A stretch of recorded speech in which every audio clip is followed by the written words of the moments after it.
बहुत घरों में इस तरह की सिचुएशन आ चुकी है और बहुत घरों में इस तरह की सिचुएशन लगी रहती है कि भाई उनके जेवर बेचकर भी हमें गुजारा करना पड़ता है, महिलाओं के जेवर को बेचकर।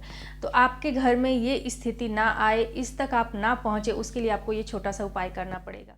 तो क्या आप भी धन से जुड़ी हुई परेशानी से परेशान हैं? क्या आप चाहते हैं कि आपके घर में भी माता लक्ष्मी का आगमन हो? घर में पैसे तो आते हैं बट वो पैसे नहीं टिकते। तो अगर आप इन सारी प्रॉब्लम को फेस कर रहे हैं तो ये वीडियो आपके लिए, इस वीडियो में बने रहिए और इस वीडियो को फुल वॉच कीजिए। तो आज मैं आप लोगों के साथ शेयर करने वाली हूँ धन प्राप्ति के 4 उपाय। अगर आप इनमें से एक भी उपाय कर लेते हैं, आपके घर में धन आने से कोई नहीं रोक सकता है। तो चलिए वीडियो में आगे बढ़ते हैं। उससे पहले मैं पूजा आप सभी का स्वागत करती हूँ हमारे चैनल पूजा की भक्ति भाव में। कैसे हैं आप सब ये बताने के लिए आप लोग हमेशा की तरह कमेंट में जय श्री राम, जय हनुमान, हर हर महादेव कुछ भी आप लिख दीजिए। तो आपने देखा होगा कि कुछ लोग बहुत मेहनत करते हैं, दिन रात मेहनत करते हैं, और जैसे कि मजदूर लोग हैं बहुत ज़्यादा मेहनत करते हैं, या फिर और भी बहुत सारे ऐसे लोग हैं जो दिन रात मेहनत करते हैं लेकिन उन्हें पैसों की तंगी हमेशा बनी रहती है। उनके घर में ना तो बरकत रहती है, वो जितना कमाते हैं उतना उनका खर्च हो जाता है उसी दिन। और आपने देखा होगा कुछ लोग कम मेहनत करते हैं और बहुत आगे बढ़ जाते हैं, बहुत जल्दी उन्हें तरक्की मिल जाती है, या फिर उनके घर में इतनी धन की वर्षा होती संभाल नहीं पाते हैं। बहुत कम टाइम में और बहुत ही कम उम्र में बहुत लोग बहुत सक्सेसफुल हो जाते हैं।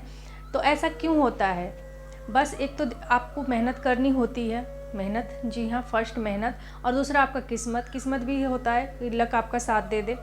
और उससे भी बड़ी चीज़ होती है कि छोटे मोटे ये उपाय, जी हाँ, ये छोटे मोटे उपाय, ये टोटके नहीं है, ये सिर्फ उपाय हैं जो कि हम रोज़मर्रा जीवन में कर सकते हैं।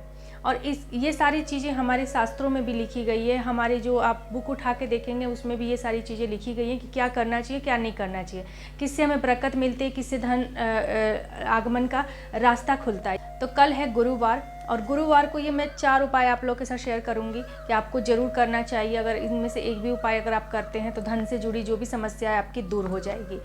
तो गुरुवार को वैसे ही माना जाता है विष्णु भगवान का दिन। जी हाँ, गुरुवार को विष्णु भगवान का दिन माना जाता है। तो हर कोई चाहता है कि लक्ष्मी आके उनके घर में रहे, ठीक है। बहुत लोग लक्ष्मी की पूजा करते हैं, लेकिन अगर आप लक्ष्मी की सिर्फ और सिर्फ लक्ष्मी जी की पूजा करेंगे तो वो लक्ष्मी उल्लू पर बैठ कर आएंगी। जी हाँ, उल्लू पर बैठ कर आएंगी और कुछ ही दिन में वो लक्ष्मी आपके घर से चली जाएंगी, क्योंकि लक्ष्मी का जो स्वभाव होता है वो चंचल स्वभाव होता है, वो एक जगह नहीं टिकती हैं, स्थिर नहीं रहती हैं। लेकिन अगर आप विष्णु के संग लक्ष्मी की पूजा करते हैं, विष्णु भगवान की पूजा करते हैं, तो आपके घर में विष्णु के साथ लक्ष्मी विराजमान होती है, यानी कि गरुड़ पे सवार होकर लक्ष्मी आती है आपके घर में विष्णु भगवान के साथ। और जो लक्ष्मी विष्णु भगवान के साथ गरुड़ पे सवार होकर आती है वो लक्ष्मी आपके घर से कभी नहीं जाती, हमेशा के लिए आपके घर में स्थायी रूप से निवास करती है। तो उसके लिए आपको मैं छोटे छोटे उपाय बताऊंगी जो कि आपको करने हैं।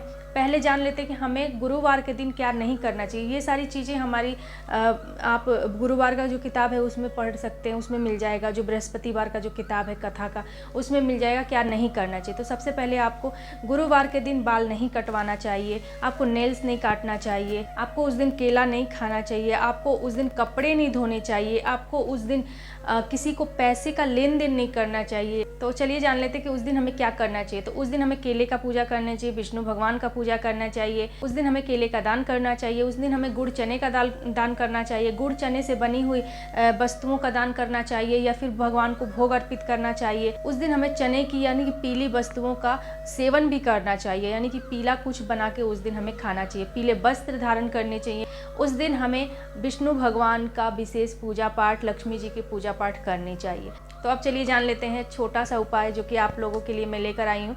तो 4 उपाय बताऊंगी, इनमें से कोई सा भी आप उपाय कर सकते हैं। तो जो पहला उपाय है उसमें आपको सुबह स्नान करके भगवान का, विष्णु भगवान का विधिवत पूजा करना है। गुरुवार के दिन ये उपाय करना है, विधिवत पूजा करना है। और उसके बाद आपको 11 तुलसी दल, क्योंकि तुलसी विष्णु भगवान को अति प्रिय है, तो 11 तुलसी दल आप अपने हाथ में लेंगे, यानी कि तुलसी के पत्ते। बहुत लोगों को कन्फ्यूज़न होगा कि तुलसी दल क्या होता है। तुलसी के पत्ते, 11 तुलसी के पत्ते दाहिने हाथ में रखना है, और फिर उसके बाद आपको हाथ जोड़कर एक मंत्र का उच्चारण करना है। मंत्र है ओम नमो भगवते वासुदेवाय नमः। इस मंत्र का 11 बार जाप करके और वो जो तुलसी दल है उसे आप विष्णु भगवान के चरणों में छोड़ दीजिए। तो ये उपाय आप जरूर कीजिएगा।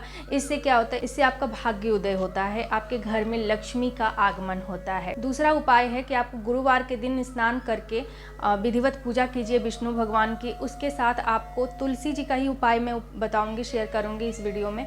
तो तुलसी की जो मंजरी होती है उससे आपको विष्णु भगवान को अर्पित करना है, उनके चरणों में चढ़ाना है। यानी कि तुलसी जब आप पूजा करेंगे विधिवत, उसी समय तुलसी की मंजरी वो आपको चढ़ाना है विष्णु भगवान के चरणों में, ठीक है। उसको रखा रहने दीजिए।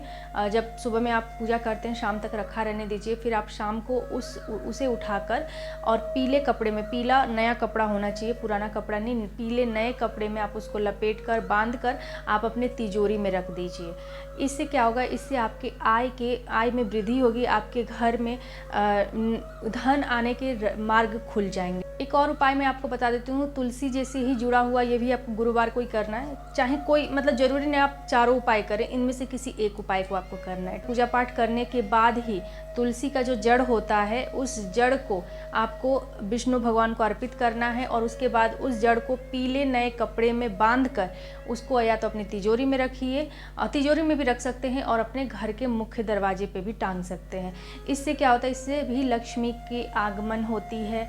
माता लक्ष्मी विष्णु भगवान के साथ आपके घर में विराजमान होती है। तो चलिए जान लेते हैं लास्ट वाला उपाय।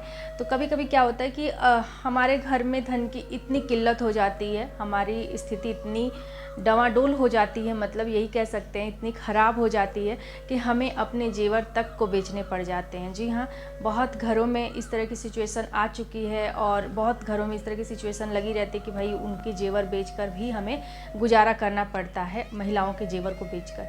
तो आपके घर में ये स्थिति ना आए, इस तक आप ना पहुँचे, उसके लिए आपको ये छोटा सा उपाय करना पड़ेगा।